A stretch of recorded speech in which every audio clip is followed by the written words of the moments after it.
everybody once again to the channel, and today we're going to be doing something a little different. This is going to be one of my more casual reviews that I mentioned in the previous videos. And yeah, today we're going to be taking a look at the Super Mario Odyssey collectible figure pack from the world of Nintendo and Jakks Pacific. This is officially licensed, and I believe this is a Gamestop exclusive, which is where I got it. It was only $19.99. And in this set, you get this really nice packaging here. You get a Goomba, a chain-chomp, Mario with Cappy, as well as the captured Bullet Bill and a Piranha Plant. And when you take a look at the packaging, there's not much to see here. You know, you just get the basic information of what you need. On the sides, there isn't really anything else to look at.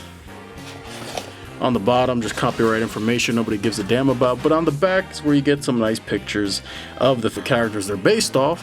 And aside from that, that's pretty much all you get out of the packaging. So with that, we're going to get this quickly opened and we're going to start reviewing these little guys. And one thing I do want to note here is that the inside of the packaging, now that I look at it, it's actually pretty nice. It's a backdrop of New Donk City from Super Mario Odyssey. And I actually like the fact that you can actually pull that out and use that to display. You're gonna toss the box aside, nobody cares about that anymore, and you can use that for the figures if you so desire, which is really nice. Alright, so with this review, we're gonna take a look first at the most basic one here, and that is the Goomba. Yes, the Goomba. Not really much to see here with the Goomba. You pretty much get what you expect. The plastic is hollow. Much to my surprise and chagrin, I actually was hoping that it would have a little more heft and be actually made of soft vinyl, either soft vinyl or a harder plastic. But yeah, it's just kind of hollow in there. Yeah, the base seems alright though, and you can actually rotate the feet at the abdomen area, and that's kind of cool. I do like how the eyebrows are made of a soft rubbery plastic. So, I mean, that's cool and all, but it's basically just a Goomba. You pretty much get what you expect here. Nothing really much to write home about with this one, just basic Goomba. And the bane of my existence in Mario Tennis Aces, but chain-chomp is here, and he even has a nice little plastic chain coming out from the back. As you can see here, that's really nice. I'm actually glad they threw that in there and didn't just cheap out. It's not made of metal or anything, it's just plastic like I said before, but it's still cool that they threw that in there. I would take a look at the details on the chain-chomp himself though. Just look at the eyes. The eyes are done pretty well. Now there is some white paint smudging here, as you can see. Can't get that off right now. I don't know if I could do anything about it, but it's there, and it's, I mean, it is what it is. Also, chain-chomp, also hollow, just like the Goomba. The teeth are done pretty well too. Nothing really to complain about besides that paint smudge on the front. And you know, your mileage will vary. I did see some that didn't have that in the packaging, but you know, I decided to go with this one because, I don't know, I just felt like it. Moving on, let's take a look at the Piranha Plant. And yeah, everything looks pretty good here. The little warp pipe that he comes in is nicely done. It's also kind of hollow, but the Piranha Plant himself has a nice little heft to him. The head is nicely done, and I do like little details on the leaves. Everything looks pretty good. The vines, and of course the head. There are some paint scratches on the white spots here. It's noticeable, but not a complete deal breaker. And what's cool is you can actually rotate the Piranha Plant. Everything in regards to the lips and the mouth of the Piranha Plant and the teeth look pretty damn good. Can't really find any faults here. Next, we have the captured Bullet Bill. Yes, this is really nice. And I don't believe they sell the Bullet Bill captured like this individually, although I think I did see him at Midtown Comics. I don't remember off the top of my head. I do know they sell the standard Bullet Bills, but here we have the captured one, and what's cool is the arms can actually rotate. So there's your articulation there. This one's a little more stiff, but you get it to rotate. Yeah. Can we rotate the hat? Nope. That hat is stuck on there. It's probably glued. on there, so I'm not going to force it. So far, the eyes look pretty nice. No problems there with the decals.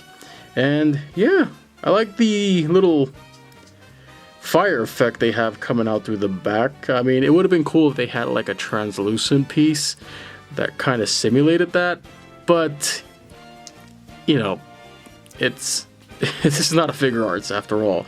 Alright, so keep your expectations in check, and yeah, the bullet bill looks pretty darn solid. I do kind of wish that the bullet bill was maybe a little more gray so that the mustache could kind of stand out a bit more, because it just kind of blends in with the bullet bill. Almost hard to notice, but it's there. And last but not least, we have Mario and Cappy themselves, and Cappy looks great. But yeah, Cappy looks great, no complaints there. You can rotate him a bit too, that's always nice. I try to remove him from Mario's finger, but he seems pretty stuck on there and I don't want to break it. Mario, you can actually turn his head from side to side and move this arm back and forward in case you want to make it look like he's definitely been to New York and is coughing up some type of disease. The details on Mario are really nice. The eyes, very nicely done. The mustache and the paint in the mouth and the teeth, all done really well. The hair sculpt has got some nice grooves and details in there. It's not just flat. I appreciate that, and I love the detail they did on his overalls here. These are really nice details. You can see his pocket. You can even see his pockets, and it definitely gives off that denimish vibe. So that's cool. Like the gold here for the buttons, and on the shoes you get some dark browns on the top, and at the soles some light mahogany. But yeah, overall, so far so good. Do also take a look at your Mario when you're picking this up. Some Marios had some paint scuffing on the nose. There was black spots. I don't know what the hell they came from, but they were there. I tried to get the best one I saw, and I think I succeeded. Now, of course, it wouldn't be a review if there's no size comparisons. Now, the scale of these guys somewhere falls between the 2-inch line or whatever, I don't know. Here we have Machiko from the most recent Series 18 Predator Wave. Gonna put her in the background there to show you a nice size comparison. Yeah, she towers over them, no doubt.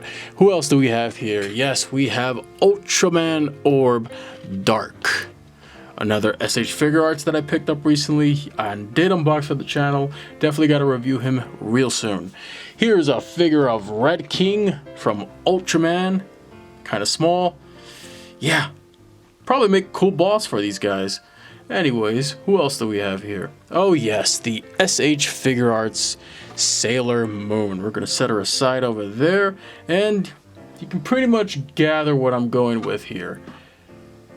These guys, pretty darn small. Yeah. Over here we have Hornhead Predator from the same wave as the Machiko. And yeah, they're kind of small. No, they're not kind of small. They are small. But that's kind of the appeal to them. So overall, if you're looking for a nice little gift for a Nintendo fan, or if you're just simply looking to pick up some extra Nintendo characters for your collection, you can't go wrong with this Super Mario Odyssey set. It was only 20 bucks at GameStop, and like I said before, I do believe this is a GameStop exclusive. At least that's what GameStop.com is saying. So overall, I would have to say this is a pretty cool set. I am actually pretty happy with it. I do have some gripes with some of the figures being hollow in the case of the Goomba and the chain-chomp, as well as that paint smudge there. Kind of feels cheap in a way, but at the same time, this isn't a figure arts collection here. This was only 20 bucks, more or less. So you get what you get.